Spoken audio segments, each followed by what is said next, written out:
뚝딱뚝딱 쉽게 보험금이 나오는 것처럼 이런 식으로 고객 유치하지 마세요. 막 이렇게 어그로 끌면서. 저 같은 얼굴이 이제 그렇게 하면 좀 협박처럼 보일 수는 있겠지만 사고 나실 분들은 올해 미리 나셔야겠네요. 모시기 어려웠는데 말도 잘 안 나오네.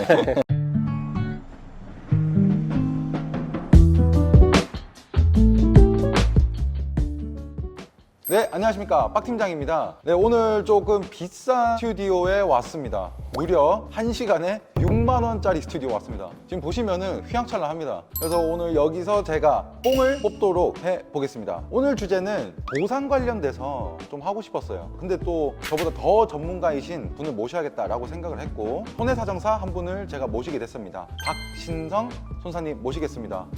지금 들어가면 되나요? 네, 들어오세요. 안녕하십니까. 네, 안녕하십니까. 네. 네. 또 이렇게 바쁘신데 와주셔서 감사드리고, 네, 소개 한번. 네, 저는 보험사에서 보상 일도 했었고 지금은 이제 퇴사하고 이제 독립손해사정으로 해서 환자나 고객님들의 보험금 받는 거를 도와드리고 있는 박신성 손해사정사라고 합니다. 와, 박수 치세요. 네, 감사합니다. 와주셔가지고. 네. 자, 오늘 제가 몇 가지 질문을 좀 드려가지고 그거 네. 답변만 조금 부탁드리겠습니다. 고객분들 정보를 위해서. 네, 알겠습니다. 자, 첫 번째 질문, 이거 좀 흔한 걸로 좀 잡았습니다. 네. 우리가 자동차 사고가 나는 경우에 현장에서 보통 보험 처리를 하죠. 네. 접수하고 네. 하는데 좀 가볍게 박은 경우는 그냥 그 사람하고 돈으로 그냥 합의를 한단 말이죠. 네. 아, 이걸로 얼마나 끝내시죠? 당사자끼리 그렇게 끝내는 경우도 있는데, 근데 좀 애매한 경우 같은 경우는 내가 이거를 보험 처리를 해야 될지 아니면 이 사람하고 현장에서 합의를 할지, 그런 거 좀 기준점 삼을 만한 것들, 좀 팁 같은 것들 알려주시면 좋을 것 같습니다. 네. 일단 교통사고 중에 이제 비교적 경미한 교통사고인 경우에는 이제 대물과 개인으로 나눠서 말씀을 드릴게요. 이제 차를 스크래치를 냈어요. 근데 엄밀히 이제 하면은 그 스크래치 난 범퍼를 교체하거나 새 걸로 이제 교체를 해야 되는데, 사실 그 비용이 수리 비용보다 많거든요. 그러다 보니까 대물 처리인 경우에는 정식 서비스 센터 같은 데서 견적을 일단 받아보고 그 견적 비용의 이제 70에서 90%를 보험사에 청구를 하든 아니면 상대방한테 합의금으로 이제 요청을 할 수가 있는 거죠. 이게 합의금 요청한다고 해서 이게 불법적인 건 아니잖아요. 그렇죠. 내 손해액을 네. 이제 정상적으로 산정을 해서 요구를 하는 거니까 그 기준점이라고 보시면 되겠습니다. 저 같은 얼굴이 이제 그렇게 하면 좀 협박처럼 보일 수는 있겠지만 네, 그렇게 넘어가고. 정당한 아까 권리인 거죠. 대인 관련해서 한번 말씀해 주시죠. 대인인 경우에는 이제 합의금 산정식이 있습니다. 위자료가 있고요. 입원을 하면 휴업손해, 그리고 이제 합의를 비교적 빨리 하게 되면 합의 시점부터 앞으로 발생할 치료비를 땡겨서 합의를 하는 이제 향후치료비라는 항목이 있어서 그런 거를 통틀어서 이제 합의금이라고 해서 그거를 산정해서 보험사든 상대방한테 이제 합의금으로 요청을 할 수가 있는 거죠. 그렇게 되는군요. 근데 제가 여기서 또 추가적인 질문 한 가지만 더 드리도록 하겠습니다. 요거는 제가 귀동량으로 얻어 들은 게 있거든요. 내년에, 올해 말고 내년에 이제 대인 합의금 할 때 우리 보험사들하고 밀당 아닌 밀당 같은 거 좀 하잖아요. 네. 뭐 얼마로 마무리 하시죠, 이렇게. 그게 이제 없어진다고 들었거든요. 그거 관련해서 좀 구체적으로 말씀해 주시면 감사하겠습니다. 합의금이 없어지는 건 아니고요. 내년부터는 아까 말씀드린 이제 향후치료라는 항목이 원래는 약관에 없는 내용이에요. 없는 내용인데 보험사에서 합의금을 좀 더 얹어서 빨리 합의하려고 하다 보니까 이제 명목상 만들어진 항목인데요. 근데 이게 지금까지는 그런 관행 같은 게 좀 있었는데, 이제 12, 14급 이제 경미한 사고인 경우에는 향후치료비를 지급 안 해도 되는 방향으로 약관이 개정을 하게 됩니다. 그래서 약관이. 골절 같은 조금 심한 상해인 경우에는 당연히 향후치료비가 나오는데, 비교적 경미한 상해인 경우에는 향후치료비 항목이 없다 보니까 그런 것들을 이제 더 받으려면 치료를 충분히 하고 앞으로는 합의를 하셔야겠습니다. 그러면 경미한 사고 같은 경우는 사고 나실 분들은 올해 미리 나셔야겠네요. 그러면 좀 자, 다음 질문 넘어가도록 하겠습니다. 다음 질문으로는 요거 좀 많은 경우거든요. 간단한 시술, 그러니까 수술 같은 거 말고 네. 좀 간단한 1시간 이내로 끝난다든가 2시간 이내로 끝난다든가 그 당일날 끝나는 간단한 시술 같은 경우에는 입원을 하고 진행을 하게 되면은 우리가 이제 입원 한도로 실비 청구를 하게 되면 치료비를 대부분 다시 받을 수 있잖아요. 네. 그런데 이렇게 입원을 하고 진행을 했더니 보험사에서는 이 수술하는데 굳이 입원까지 할 필요 있었냐, 적절성 여부를 두고 지급을 안 해주는 경우를 많이 봤어요. 그리고 지연된다든가 네. 그런 경우 관련해서 대처, 그리고 왜 이런지 이런 것들 좀 알려주시면 감사하겠습니다. 네. 옛날에는 뭐 6시간 이상 체류하면 입원이다 뭐 이런 식으로 많이 기준을 나눴었는데요. 22년도에 이제 백내장 판결이 나왔어요. 그 판례에서는 백내장 시술은 1시간 이내에 시행되는 경우에는 간단한 시술이기 때문에 실질적인 입원이 필요가 없다라고 해서 입원 한도가 아닌 통원 한도로 지급을 해주는 판례가 나온 이후에는 일반적인 백내장 시술을 하고 후유증 예상되는 정도가 아니고 안과 합병증이라든지 부작용 같은 게 있어서 점안약을 어느 시간대마다 투약했다는 구체적인 그런 차트의 내용 이런 것들을 있을 경우에만 입원으로 인정을 하고 있어요. 그런 정상적인 과정 말고 시술을 했는데 부작용이나 합병증 같은 게 있어서 실질적으로 의사의 진료가 필요했다 이런 경우만 이제 입원으로 인정하고 있고 백내장뿐만 아니고 요즘에는 신경성형술이라던가 리줌 수술이라던가 이런 비급여 시술 같은 경우에는 다 적용을 하고 있습니다.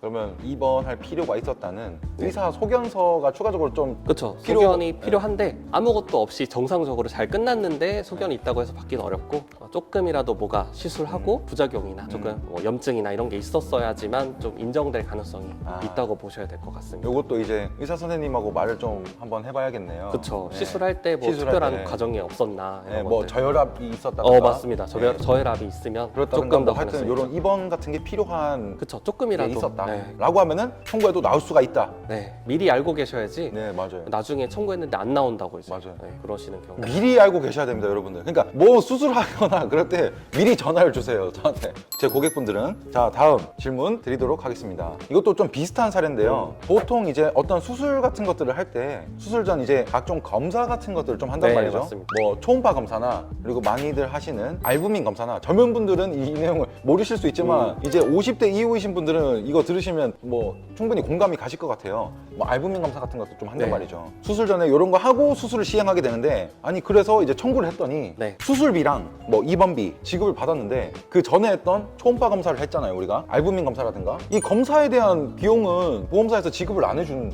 사례가 있어요. 네. 그래서 이런 경우 충분히 여러분들한테도 발생할 수 있거든요. 네, 한번 이 부분에 대해서 말씀해 주시겠어요? 아까 말씀드렸듯이 알부민 검사를 예로 한번 들어볼게요. 근데 알부민 검사는 간질환이나 신장 질환 환자들을 이제 혈액 검사하는 목적으로 이제 허가가 난 검사거든요. 그러다 보니까 사실 무릎이나 뭐 디스크 시술을 하거나 기타 시술을 할 때 알부민 검사를 해서 뭐 수술할 때 그런 것들을 뭐 예상하려고 검사를 하는데 치료 목적은 맞는데 보험사에서 봤을 때는 그 목적에 맞지 않게 검사를 하기 때문에 알부민 검사는 이제 검진이라고 해서 면책을 하고 있어요. 검진. 네, 그러다 보니까 사실 치료 목적은 맞거든요. 이 부분에 대해서 선생님한테 소견을 잘 받아서 청구하시면 받을 수 있습니다. 근데 뭐 100% 받을 수 있다라는 말씀을 그렇죠. 드리기가 힘들 것 같아요. 네. 그런 좀 애로사항이 좀 있겠네요. 그렇죠. 네. 여러 가지 검사들을 면책하고 저도 있습니다. 이게 참 애매하긴 하더라고요. 하여튼 미리 연락 주시면 또 이것도 대응을 도와드리도록 하겠습니다. 네, 다음 질문.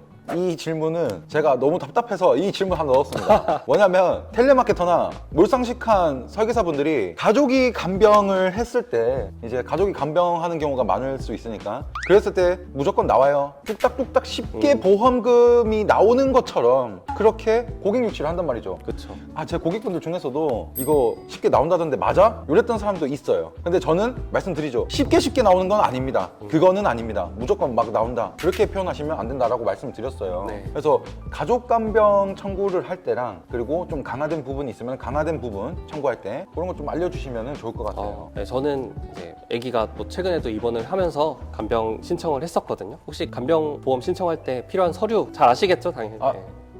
네. 그렇죠. 네. 근데 지금 다 기억은 안 나요. 뭐 입퇴원 확인서, 네. 뭐 세부산정 내역서, 그리고 뭐 영수증, 실거래 영수증, 뭐 사업자 등록증이 들어가 있는 서류들, 그리고 또 한 가지 뭐 간병에 필요한 그 소견서, 네. 뭐 요거랑 간호일지 뭐 요 정도 됐죠. 네, 맞습니다. 대부분 거의 다 말씀하셨어요. 빠진 거 있나요? 아니, 잘 기억이 안 잘 나요. 말하셨습니다. 그래서 이게 가족 간병을 해도 보험사마다 가족 간병이 되는 약관이 있고 안 되는 약관이 있어서 가입하실 때 그런 부분은 꼭 확인하셔야 되고 가족 간병을 하더라도 간병인 업체에다가 간병인 등록을 하셔야 돼요, 가족분이. 그래서 입원하기 전에 꼭 팀장님께 말씀을 하셔가지고 가족분 중에 간병인 등록을 하셔서 사업자 등록증 그리고 고객분들 그냥 환자랑 이제 뭐 다른 부모님 계시잖아요. 다른 네. 가족이랑 그 계약서도 쓰셔야 되고 그리고 일지도 써야 되고 이체했으면 이체 내역 이런 것들을 다 준비해서 청구를 해야지만 받을 수가 있어요. 실질적으로 간병을 했는지 조사가 나와서 GPS도 확인을 하거든요. GPS까지. 네, GPS도 확인하니까 실제로 간병하지 않으셨는데 했다고는 좀 안 하셨으면 좋겠습니다. 네, 제가 여기서 포인트는 이 부분인 것 같아요. 가족이 간병하는 분들 보면은 보통 이래요. 그냥 병원에 이제 잠깐 있다가 또 볼일 보러 가셨다가 이랬던 분도 맞아. 계시고 네. 그러다 보니까 그렇게 청구하시면은 안 나옵니다. 그러니까 제가 무조건 나온다고 말씀을 드릴 수가 없는 거예요. 안 나오는 건 안 나온다고 제가 이게 말씀드리는 맞죠. 겁니다. 네, 맞습니다. 네, 그래서 GPS까지 확인하는 거죠. 그리고 제가 알기로는 CCTV 확인하는 것도 있었고요. 네. 네, 그렇게 좀 철저하게 조사를 하니까 그 적정한 시간대에 반드시 상주를 하고 있어야 된다. 네, 지급 기준에 맞게 그렇게 알고 계시면 됩니다. 네, 이게 너무 답답했어가지고 질문 한번 드려봤습니다. 네. 이런 식으로 고객 유치하지 마세요. 막 이렇게 어그로 끌면서.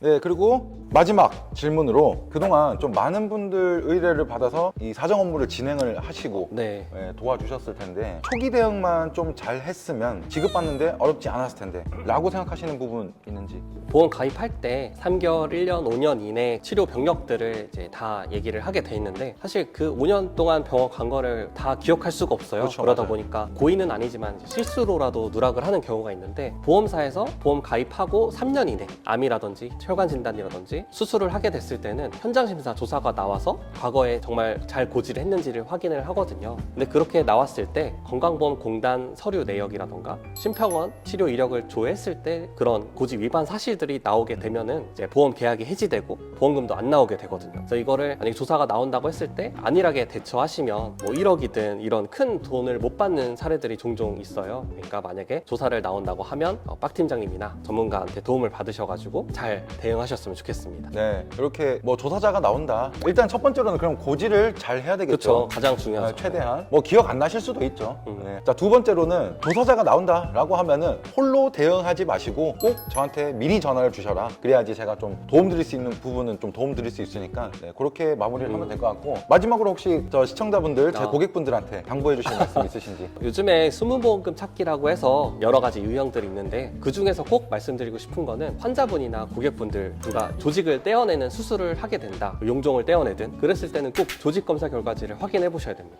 주치 선생님은 중요한 진단이 아니라고 했어도 그 조직검사 결과지에 따라서 그리고 보험을 언제 가입했는지에 따라서 약관에서는 암 진단이나 소외감 진단을 받을 수도 있거든요. 그래서 그런 사례들이 흔치 않습니다. 많아요. 만약에 조직 검사를 했다 그러면 빡 팀장님이나 전문가한테 조직 검사 결과지 보여주면서 추가로 지급이 가능한 보험금이 없는지 확인해 주셔서 정당한 보상금 받으셨으면 좋겠습니다. 방금 하신 말씀이 의사는 당신 암이야 라고 했어도 아니라고 했어도 조직검사지 결과지에 보면은 혹시 가지고 있는 보험에서 이게 암에 포함되는 항목으로 들어갈 수도 있다라는 거죠. 네, 맞습니다. 네. 주치 선생님은 암이 아니고 양성이라고 했어도 암이나 소외감이 나오기도 하거든요. 그래서 그런 부분들을 좀 놓치지 않고 보험금을 잘 지급받았으면 네, 좋겠네요. 그렇습니다. 하여튼 오늘 이렇게 너무 큰 도움 주셔서 감사드리고 모시기 어려웠는데 말도 잘 안 나오네.